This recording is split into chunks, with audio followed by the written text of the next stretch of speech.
Herzlich willkommen hier zurück auf dem Gear Reference Kanal. In der heutigen Episode möchte ich euch mal meine Ausrüstung zeigen, meinen Gefechtsanzug, den ich getragen habe während der Operation Halmer Sack, die damals vom 31. Oktober bis zum 4. November 2010 durchgeführt wurde und die erste deutsche geplante und ausgeführte Offensive deutscher Soldaten nach dem Zweiten Weltkrieg war. Ja, es war eine recht große Offensive, hier dann natürlich eine schöne Mischung an Truppe, die vertreten war.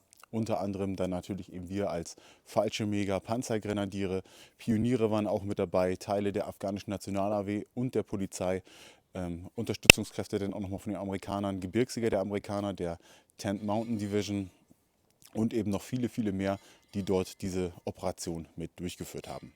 Alle Teile habe ich natürlich nicht mehr. Einiges davon ist dann auch mal weggegangen an Ausrüstung oder eben, wie gesagt, war auch defekt danach. Das ist dann in die Tonne gewandert. Aber ich kann euch so schon mal grob zeigen, was ich damals so mitgeführt habe. Den Helm, den nehmen wir zum Schluss. Da muss ich noch eben gleich ein paar Umbauten vornehmen, weil der ein bisschen für die Darstellung abgeändert wurde. Aber das Original zeige ich euch gleich noch. Aber der Boonie Hat war auf jeden Fall dabei. Den hatte ich immer in der Beintasche, gerade für die sonnige Zeit tagsüber, wenn man den Helm nicht unbedingt benötigt hat. Hier jetzt meine alte Oakley M-Frame. Ich hatte auch noch die dienstlich gelieferte Oakley M-Frame der Bundeswehr, die es damals für den Einsatz gab.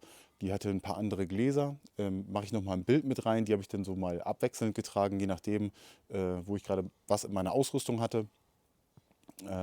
Und natürlich musste ich halt die dienstlich gelieferte wieder abgeben. Deswegen jetzt stellvertretend hier nochmal meine. Wie gehen wir da runter? Dann haben wir hier ein Tech Gear Combat Shirt, das ganz normale damals von Tech Gear, ging so für 60 Euro und konnte man auch im Einsatzland in der Betreuungseinrichtung kaufen. Dort habe ich mir meins auch gekauft. Problem war, ich hatte vorher ein Combat Shirt von Claw Gear, das hatte auch einen Nomex Body, aber bei Ecolog, das war die örtliche Wäscherei, im Lager abgegeben, quasi das Ding ein bisschen falsch gewaschen und danach war das quasi fast bauchfrei, noch mit langen Ärmeln hätte man vielleicht noch tragen können, aber war nicht mehr so mein Style, deswegen bin ich da umgestiegen eben auf das Modell von Tech Gear. Natürlich nicht feuerfest etc., aber super komfortabel, gerade mit diesem Mesh-Stoff, leitet gut die Feuchtigkeit ab und habe ich seitdem weiter genutzt. Ein anderer Vorteil war auch noch, dass wir hier Ellbogenschoner drin haben, gerade für mich als G3ZF-Schütze, wenn man da öfter mal irgendwo auf dem Boden liegt, war das natürlich ganz angenehm, dass man nicht gerade auf irgendwelchen Steinen liegt. Ja, Patches war natürlich damals ein Riesending. Hier ganz normal die Deutschlandflagge, da unten drunter ein Peace Through Superior Firepower, damals gekauft bei Sierra 313. Und dann haben wir auf der anderen Seite noch den Klassiker überhaupt, den I Fight for Merkel Patch und dann nochmal so ein Punisher Skull Patch, damals ja auch als Logo überall vertreten.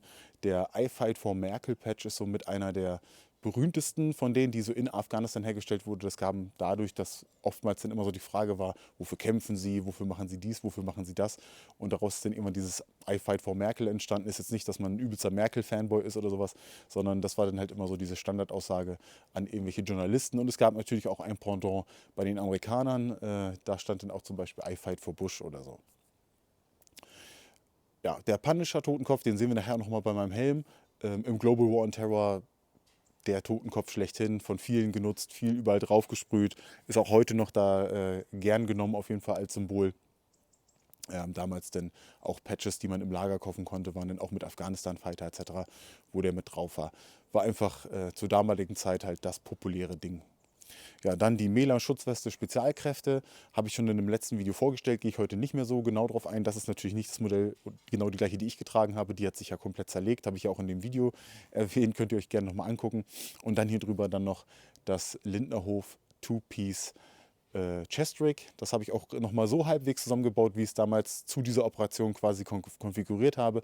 Das gucken wir uns dann aber ein bisschen später an. Dann gehen wir weiter runter. Habe ich einmal hier auch das Original, eine Leo Köhler Einsatzkampfhose. 2 Stück habe ich damals mit im Einsatz gehabt, die sind auch gut genutzt, haben auch ihre Beschädigung, haben aber ihren Dienst erfüllt. War ich immer super zufrieden mit. Einsatzkampfhose bin ich ja eh ein ganz großer Fan. Genau. Ja, was ich damals in den Taschen hatte, im Detail müsste ich dann vielleicht noch mal in einem anderen Video machen oder auch in Oberarmtaschen etc. Da gibt es noch ein paar interessante Stories zu und auch noch im Rucksack während der Operation. Aber heute möchte ich euch einfach nur erstmal die Basic-Klamotte vorstellen, die ich so getragen habe. Als Gürtel hatte ich nicht diesen, aber ein ähnliches Modell auch vom Blackhawk in Olive. Den habe ich tatsächlich noch, den nutze ich auch immer noch. Ich weiß nur leider aktuell nicht, in welcher Hose der gerade drin steckt. Ich habe ihn gerade eben noch mal gesucht, aber eben einfach nur als Hosengürtel einen ganz normalen Riggerbelt. An den Händen hatte ich Mechanics Classic Gloves. Das sind jetzt hier meine normalen Arbeitshandschuhe für zu Hause. Im Einsatz hatte ich dann welche in Tarn. Die habe ich natürlich durchgehend weiter benutzt. Die waren irgendwann dann natürlich aufgebraucht. Gerade als Infanterist halten Handschuhe natürlich nicht ewig. Kommen wir zu den Schuhen. Da habe ich ein paar Keen Voyager gehabt. Genau dieses Modell habe ich auch seit dem Einsatz nie wieder getragen, weil ich nochmal die normale Version hatte. Beim Voyager ist der Vorteil, dass wir hier so ein Belüftungssystem mit drin haben. Kommt natürlich auch mal Staub rein, aber hält natürlich auch den Schweiß gut ab und die Füße trocknen immer schnell wieder. Kleine Besonderheit, wir haben hier diese Bebänderung und normalerweise ist da noch so reflektierendes Band durch gewesen. Das habe ich aufgetrennt und komplett rausgenommen. Hier ist noch irgendwo so eine kleine Stelle, wo man das nochmal sieht. Da habe ich auch ein Foto für euch, wie das reflektieren kann. Gibt nämlich auch andere Soldaten, die sowas getragen haben. Hier jetzt mal ein Angehöriger von der Special Tactics Squadron in Afghanistan, wo die Bebänderung, eben das reflektierende Material noch drin ist. Das leuchtet ganz schön. Ist ein super Schuh, war ich immer super mit zufrieden. Mein absoluter Lieblingsschuh. Auch das normale Modell eben so lange getragen, bis sie auseinandergefallen sind. Hier noch so kleines Detail, hier nochmal die Blutgruppe mit drauf geschrieben. Das war damals so Vorgabe, dass das mit auf den Stiefeln stehen sollte. Wie viel Sinn das jetzt im Endeffekt macht und ob sich da jemand dran hält, kann ich jetzt nicht sagen. Es war halt einfach damals so das Ding. Ja, super Schuhe, wirklich viel Kilometer damit gemacht. Das waren jetzt erstmal so die normalen Basic-Klamotten. Ich sag mal so, Unterwäsche war dann irgendwie so Under Armour, Heatgear, Socken, normale Tennissocken oder irgendwie so ein Blödsinn. Ne? Also da jetzt nicht nochmal irgendwas Spezielles. Es war natürlich schon ein bisschen fortgeschritten im Jahr. Das heißt, die Temperaturen waren nachts zu Tag zu Nacht jetzt schon mal ein bisschen unterschiedlicher. Man musste sich vielleicht nochmal wärmen, aber wirklich tatsächlich damals erstmal nur mit Combat Shirt losgezogen. Etwas, was ich euch leider nicht zeigen kann, ist die Uhr, die ich damals getragen habe. Und zwar war das ein Modell von Tutima, habe ich mir durchgelesen. Und zwar die Bundeswehr-Uhr Einsatz, also tatsächlich ein dienstlich geliefertes Modell, was man im Einsatz empfangen konnte. Und an dem Uhrenarmband hatte ich noch ein oder Armbandkompass von Sunto, das Modell S40 müsste das gewesen sein. Das war so mein Uhren-Setup, also einfach nur, weil man eine Zeit brauchte, mehr auch nicht. Ich bin auch heute noch nicht so ein krasser Uhren-Fan. Deswegen das mal nochmal so als Randinfo. Leider habe ich das Modell natürlich nicht, aber ich kann es euch nochmal auf einem Foto zeigen, wo ich die Uhr eben trage. Und ansonsten kann man da auch Google befragen. Da gibt es ziemlich viele Leute, die ziemlich viel Bock auf Uhren haben und da auch ein bisschen was zu schreiben. Bevor wir gleich zum Chest-Rig und nochmal zum Helm kommen, unterm Helm habe ich ein MSA Sordin Headset getragen, also einen Aktivgehörschutz. Den habe ich mir irgendwann gekauft, nachdem ich das heißt, die Bundeswehr-Gehörschutzstopfen waren schon eigentlich eine ganz gute Sache. Dumm ist halt, wenn man sich, um sich zu unterhalten, das Ding rausnimmt und dann eine IED hochgeht, hatte ich dann weniger Lust mehr zu und bin deswegen auf einen Aktivgehörschutz umgestiegen. Im Hintergrund hat man den schon ab und zu mal gesehen. Und zwar ist er auf der weiteren Büste, die hinten links immer von mir steht. Das ist der Helm, den ich im Einsatz getragen habe. Natürlich nicht so. Ich habe im Einsatz auch erst den normalen Springerhelm getragen, bin dann aber umgestiegen auf den ACH und zwar ein Modell von MSA, dienstlich geliefert von den Amerikanern. Das hier habe ich jetzt so ein bisschen wieder hergerichtet, dass es so ein bisschen oldschool aussieht, aber da baue ich jetzt mal alles von ab und zeige euch mal, wie ich damit damals rumgelaufen bin. So, nachdem ich die Bebänderung einmal abgenommen habe, hier das Modell von innen sieht man noch dieses Foliage Green, dieses spezielle Grün, was damals mit dem Digitaltarn eingeführt wurde. Hier der Paintjob und eben hier hinten auch nochmal der Punisher Skull drauf gesprüht. Gibt es auch noch ein Foto von dem Moment, wo man quasi während der Operation wurde ja die Dingo-Zelle geborgen und eben auch das Modell von dem amerikanischen MRAP, was bei einem Hinterhalt dort mal liegen geblieben ist, wo wir davor stehen. Und dann sieht man auch, dass ich den Helm trage und eben halt auch der Punisher Skull vorne ist. Das ist natürlich ein recht großes Bild oder ich bin da relativ klein drauf dann im Endeffekt, aber das wird man wohl so halbwegs erkennen können.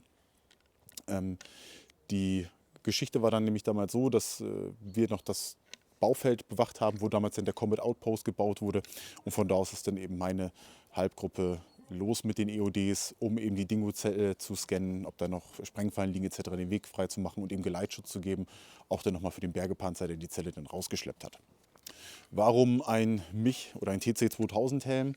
Der Springerhelm sitzt deutlich tiefer und gerade mit der Schutzweste, mit der Mela SK hatte man das Problem, dass die den Helm nach vorne gedrückt hat, wenn man gelegen hat. Weil ich mit dem G3ZF ausgerüstet war, wurde dann der Helm eben von hinten automatisch nach vorne gedrückt. Das Vorderteil auf das ZF, das war eben nicht so optimal. Deswegen umgestiegen auf ein amerikanisches Modell. Da hatte man das Problem nicht, weil der eben höher geschnitten ist. Genau, ursprünglich war das hier natürlich nicht schwarz. Das habe ich irgendwann mal ersetzt, dass der Oldschool-Look ein bisschen mehr da ist. War auch in diesem Foliage Green und auch die Bewänderung. Das hatte ich dann jetzt eben halt für dieses andere Setup ein bisschen umgebaut. Ja, der Helm hat mich auch noch durch die EGB-Ausbildung begleitet. Hier hinten dann auch nochmal die Kennzeichnung draufgeklebt gehabt oder so und reflektiert. Da gibt es auch noch ein paar Bilder von.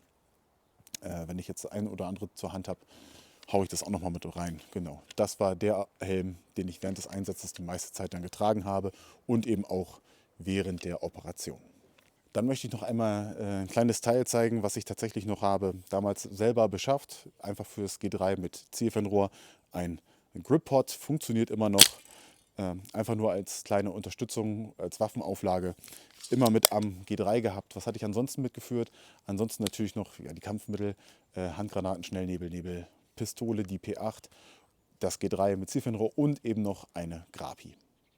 Wenn ich nicht gerade den Berghaus Munro auf dem Rücken hatte, hatte ich dann noch mein Source Hydration System, gab es dienstlich geliefert damals in Schwarz. Auch heute noch oder zu meiner Endzeit habe ich gesehen, dass man die immer noch tauschen konnte und immer noch die Modelle von Source oder Camelback bekommen hat. Da eben natürlich dann das Wasser drin gehabt. Dann habe ich jetzt hier für euch einmal das Lindenhof Split Front Chest Rig, was ich auch schon mal in einem Video vorgestellt habe, aber eben hier nochmal in der Konfiguration, wie ich eben dieses System bei der Operation Halmar Sack getragen habe. Die Konfiguration hat sich immer mal wieder im Einsatz angepasst, immer natürlich so ein bisschen wie gerade die Lage war, wie die Aufträge waren. Zeige ich euch gleich mal kurz im Detail, was ich wo drin hatte und wie die Aufteilung so ein bisschen war.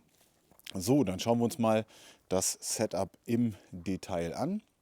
Hier haben wir wieder dieses X-Rückentragegestell. Normalerweise das einzige Teil, was ich jetzt nicht hier habe. Oh, stockverkehrt rum. So wollte ich den halten. Ist hier der Trageriemen fürs G3, der dann hierdurch nach vorne lief und hier hinten dann befestigt wurde mit dem Gegenstück.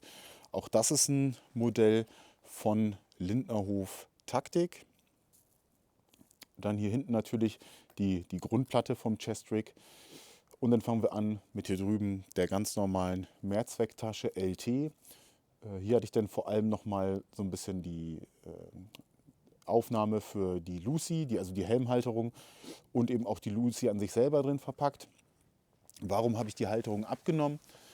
Gerade im Dingo etc. ist man öfter mal vorne mit irgendeinem Stück davon hängen geblieben und die Halterung war nicht immer so robust, dass da auch mal was gebrochen ist. Deswegen habe ich die lieber hier drin verstaut und hier drin war dann auch noch mal zusätzlich ein bisschen was zum Snacken für unterwegs. Wer was wissen will über die Verpflegung oder so, die ich mitgenommen habe oder was sonst am Rucksack war, wie gesagt, schreibt es in die Kommentare, kann ich dann extra noch mal machen. Und nochmal so ein bisschen Kleinkram einfach. Die Tasche hatte ich hier primär noch für Kampfmittel, weitere 40 mm Granaten, ein Schnellnebel war hier noch mit drin und so ein bisschen anderer Klöderkram. Auch noch so ein Karabiner hatte ich hier vorne dran, das war immer mal ganz nett, wenn man mal wie Handschuhe irgendwo hinhängen wollte oder den Karabiner auch mal für was anderes einfach brauchte. Kommen wir zu einer kleinen Besonderheit. Das heißt Besonderheit hier, eine Doppel G36 Magazintasche, genau wie die beiden hier. Habe ich aber alles im G3-Setup quasi genutzt. Genau die offenen Magazintaschen hier hinter, auch eigentlich für G36. Da habe ich einfach bei den beiden Taschen, wo noch mehr Magazine drin waren, habe ich dann einfach Styropor aus einer Munitionskiste unten mit reingelegt, damit die G3-Magazine einfach höher kommen. Und wenn ich dann irgendwann mal umgeswitcht habe auf G36, konnte ich das halt einfach rausnehmen und eben mit G36-Magazin weiter nutzen.